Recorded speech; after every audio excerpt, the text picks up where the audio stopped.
ప్రతి మనువు స్వర్గంలో మునుముందే ముడిపడుతుందా?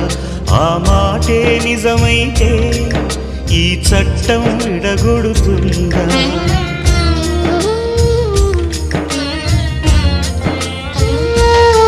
నీ రాతకు ఎంత సత్యం ఉందో చూదువు బ్రహ్మయ్యా, నీ సాక్ష్యం ఎంత విలువైందో ఓ అగ్ని చూడయ్యా. నువ్వు రామా అరుంధతి, ఇదే నీ దర్శన ఫలమైతే ఎటైనా దాగిపోవమ్మా. నిజంగా పెళ్ళికి బలముంటే సూటిగా ఇటు దిగి రావమ్మా. పందిరి వేసిన ఆకాశానికి ఇవ్వమ్మా ఆహ్వానం, పీటను వేసిన ఈ నేలమ్మకి ఇవ్వమ్మా ఆహ్వానం.